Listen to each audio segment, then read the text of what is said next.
আসসালামু আলাইকুম রহমতুল্লাহ। সুপ্রিয় অনার্স সেকেন্ডের পরীক্ষার্থী ভাই এবং বোনেরা, আশা করি মহান আল্লাহ তাআলার রহমতে সকলে ভালো আছো।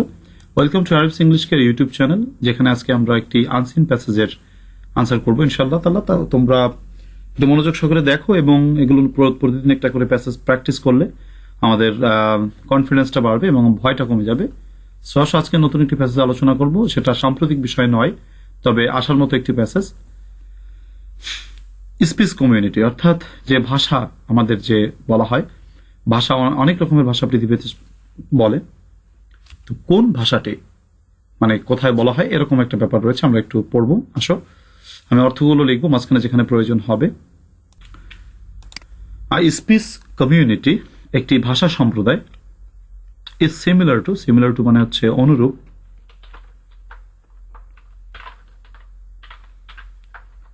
অনুরূপ, আদার কাইন্ডস অফ কমিউনিটিস, অন্যান্য কমিউনিটির মতো। অর্থাৎ ভাষা সম্প্রদায়, ধরো বিভিন্ন ভাষা যে বলা হয়, ভাষার যে গোষ্ঠীগুলো, বিভিন্ন ভাষা যেমন বাংলা, ইংরেজি, এই ভাষাগুলো মানুষের কমিউনিটির মতোই বা অন্যান্য কমিউনিটির মতোই। The people who make up the community, যারা এই কমিউনিটিটা গঠন করে, শেয়ার এ কমন ল্যাঙ্গুয়েজ, সেই মানুষের একটি সাধারণ ভাষা থাকে। ধরো আমরা কিন্তু কোন স্পিচ কমিউনিটি, আমরা হচ্ছে বাংলা স্পিচ কমিউনিটি। সো আমরা যে শুধু বাংলাদেশিরা বাংলা বলি তা কিন্তু নয়। ধরো পশ্চিমবঙ্গে বাংলা বলে, তারপরে তোমার সিয়েরা লিওন নামে একটি কান্ট্রি রয়েছে যেখানে বাংলা ভাষা তারা সেকেন্ড ল্যাঙ্গুয়েজ হিসেবে ব্যবহার করে।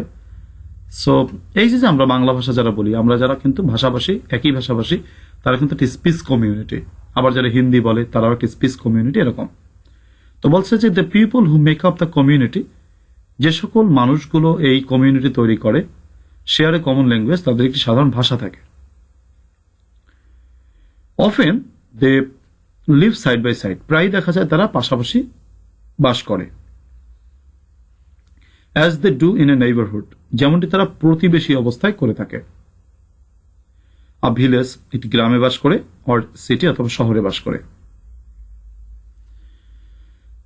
মোর অফেন, প্রায়ই, দে ফর্ম, তারা গঠন করে, ফর্ম মানে গঠন করা,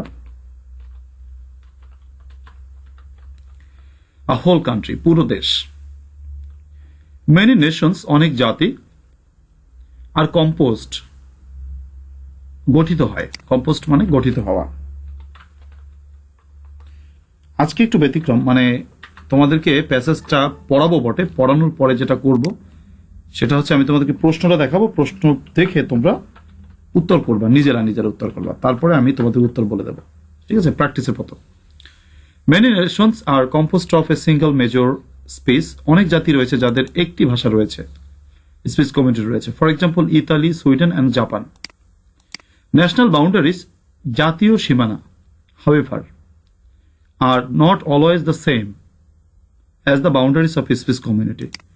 জাতীয় বাউন্ডারি কিন্তু ভাষার ক্ষেত্রে একই রকম হবে না স্পিচ কমিউনিটির ক্ষেত্রে। যেমন বাংলাদেশে বাংলা বলে, আবার পশ্চিমবঙ্গে বাংলা বলে, তাহলে এখানে কিন্তু আমরা বাউন্ডারি ব্যাপারটা ম্যাটার করছে না।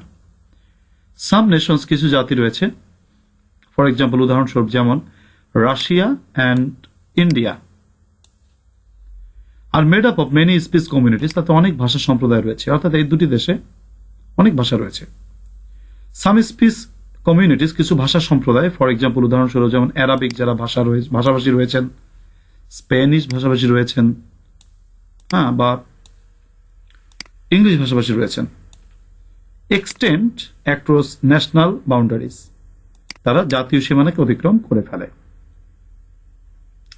এ speech community then is any group of people, speech community একদল মানুষের দল, who speak the same language, যারা একই ভাষা বলে, no matter where they happen to live, তারা কোথায় বাস করে এটা কোনো ব্যাপার না। We may so say that, তাই আমরা বলতে পারি যে এনিওয়ান হু স্পিক্স ইংলিশ, যিনি ইংরেজিতে কথা বলেন, belongs to the English speech community, তিনি ইংরেজি ভাষা সম্প্রদায়ের সাথে থাকেন বা ভাষা সম্প্রদায়ের অধিভুক্ত। ফর কনভেনিয়েন্স, কনভেনিয়েন্স মানে সুবিধা, সুবিধার জন্য, ফর কনভেনিয়েন্স সুবিধার জন্য, we may classify the speakers into two groups, আমরা ভাষাভাষীদেরকে বা কথা যারা বলেন তাদেরকে দুটি ভাগে ভাগ করতে পারি। One, in which the speakers use English as the native language. প্রথম ভাগ হলো যে সকল মানুষ ইংরেজিকে প্রথম ভাষা হিসেবে বা নেটিভ ল্যাঙ্গুয়েজ মানে নিজস্ব ভাষা হিসেবে বলে থাকেন। The other, in which the speakers learn English as a second language. অন্যটা হচ্ছে ইংরেজিকে যারা দ্বিতীয় ভাষা হিসেবে বলে থাকেন। আচ্ছা, for the purpose of education, শিক্ষার ক্ষেত্রে, কমার্স, ব্যবসার ক্ষেত্রে অ্যান্ড সো অন এবং ইত্যাদির ক্ষেত্রে। তাহলে আলোচনা হয়ে গেল। এবার আসো এক্সারসাইজ। তোমরা যারা শিটটি নিয়েছো তাদের শিটে এগুলো সব আছে, তোমরা একটু দেখবে। আনসার অবশ্য নেই, এখানে আনসার থেকে দেখে নিতে হবে। আনসার করার সময় পাইনি, কেননা আসলে সময় যদি আনসার করতে যেতাম আরো সময় লাগতো, এর জন্য তাড়াতাড়ি করে পাঠিয়ে দিয়েছি। দেখো প্রথম প্রশ্নটা, এখন প্রশ্নটা দেখো, দেখে দেখে খাতা থেকে তুমি দেখে দেখে আনসার করো, পারো কিনা। আমি আনসার করে দিচ্ছি, এখন দেখো।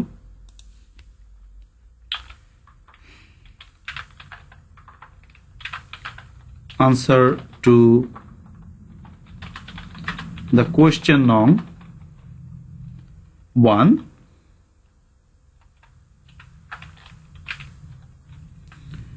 আচ্ছা, তারপরে প্রথমত হচ্ছে এ নম্বর মাঝখানে লিখবা।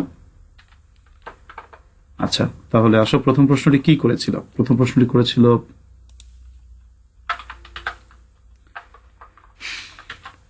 What do you understand by speech community. Speech community বলতে তুমি কি বোঝো? তাহলে speech community means, speech community বলতে বোঝায় কি বোঝায় যে এক কমিউনিটি। স্পিচ কমিউনিটি বলতে বোঝায় একটি কমিউনিটি। প্যাসেজ থেকে দেখেও লেখা যায় 2-3 লাইন আছে উত্তর, কিন্তু প্যাসেজ থেকে না, একটু আজকে বানাই করি। আসলে বানাই পারি কিনা, একটু স্ট্যান্ডার্ড ভাবে অ্যান্সার করতে পারি কিনা। যে speech community means a community sharing a common language, যে গুলো একটি যে কমিউনিটিগুলো একটি কমন ল্যাঙ্গুয়েজ শেয়ার করে, তারা হচ্ছে স্পিচ কমিউনিটি। আচ্ছা গেল। তারপরে লিখবো হচ্ছে তোমার কি বলে, লাইক এনি আদার কমিউনিটি অন্যান্য কমিউনিটির মতো স্পিচ কমিউনিটিও শেয়ার্স সাম কমন ফিচার্স, কিছু সাধারণ বৈশিষ্ট্য শেয়ার করে। আর তোমার কাছে যদি মনে হয় যে না, এই আনসারটি আমি স্যার বা ভাই আমি করতে চাই হচ্ছে প্যাসেজ থেকে, নো ম্যাটার, আমরা প্যাসেজ থেকে করতে পারি। যে speech community is similar to other kinds of communities, the people who make up the community share a common language. এই কথাটাও আমি লিখতে পারি, আমি ওই কথাটাই লিখছি, জাস্ট একটু বানাই লিখছি এই আর কি। তো এর পরের প্রশ্নটা বলছে how can you classify the community. কমিউনিটিকে কত ভাগে ভাগ করা যেতে পারে? তো আমরা কমিউনিটি দুটি ভাগে ভাগ করতে পারি। প্যাসেজে কেমনটি বলেছে যে দেখো এখানে, we may classify the speakers into 2 groups. আচ্ছা, ফর কনভেনিয়েন্স এখান থেকে তুমি লাইনটি কপি করতে পারো, আমি একটু বানাই লিখছি যে we can classify the community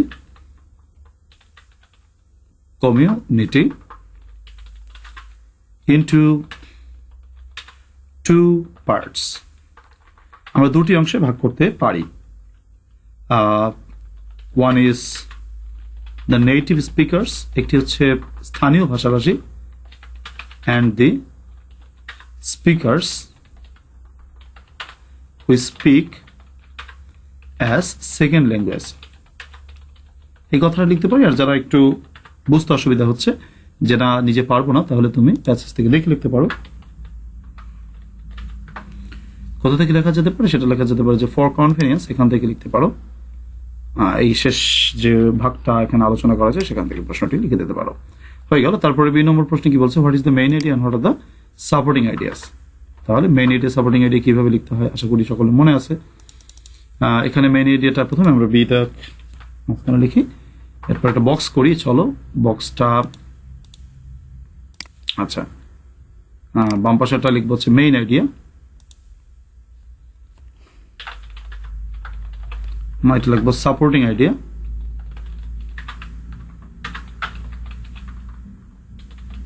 supporting ideas. তাহলে আমরা এখানে যেটা করব সেটা হচ্ছে বাম পাশে লিখবো হচ্ছে এটা মেইন, এটা কি হতে পারে, speech community, speech community and it's classification, এটাই আমাদের মূল বিষয়। এবার আসো আমরা সাপোর্টিং আইডিয়াগুলো লিখি, বানাই না লিখি, আমি প্যাসেজ থেকে নিচ্ছি। Speech community is similar to any other communities, একটা গেল। The people who make up this speech community commonly share language, দুইটা গেল। তারপরে শেষে আসি ফর কনভেনিয়েন্স, এটা বড় লাইন, তো আমি ছোট একটা লাইন দিতে চাচ্ছি। উই মে সে দ্যাট, গেল, এটা নিলাম। আর শেষের লাইনটা নিলাম, গেল। মানে একটু বড় বড় হলো ব্যাপার না, লেখা যেতেই পারে। তাহলে 2 নম্বর এটা আমরা রোমান দিয়ে দিচ্ছি।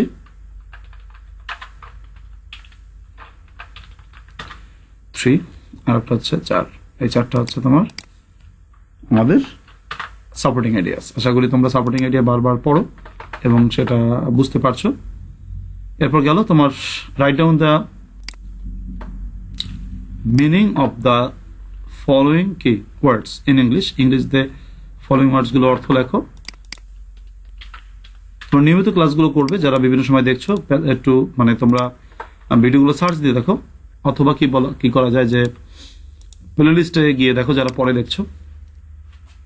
আচ্ছা, তো পরে গিভেন ওয়ার্ডস, তারপর হচ্ছে তোমার মিনিং, তারপর হচ্ছে সেন্টেন্স মেকিং। প্রথম শব্দটা হচ্ছে সিমিলার টু, তারপর শব্দটা হচ্ছে সাইড বাই সাইড, তারপর হচ্ছে কম্পোজ অফ, তারপর হচ্ছে মেক আপ, তারপর হচ্ছে বিলং টু, তারপর হচ্ছে ক্লাসিফাই ইনটু।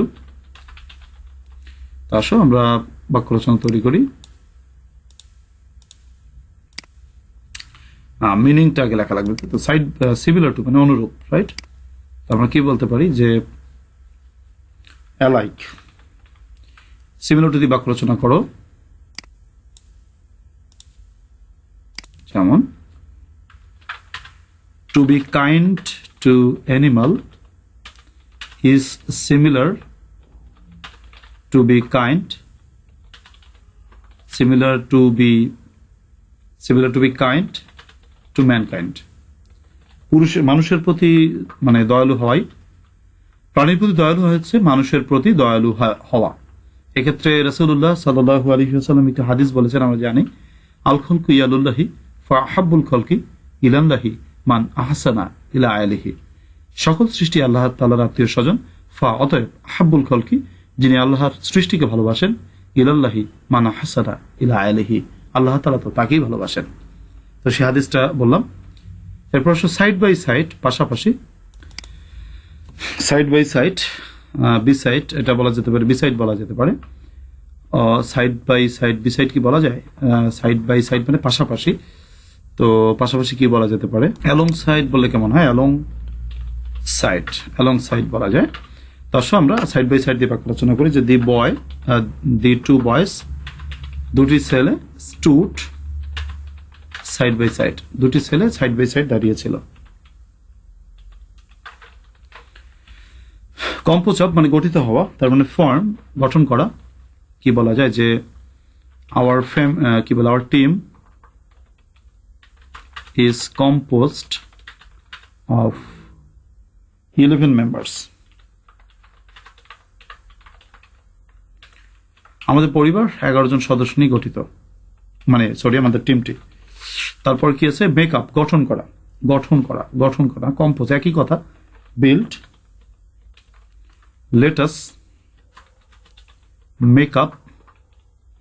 মেকআপ শব্দ তো মন স্থির করা, ডিসাইড বলা যেতে পারে।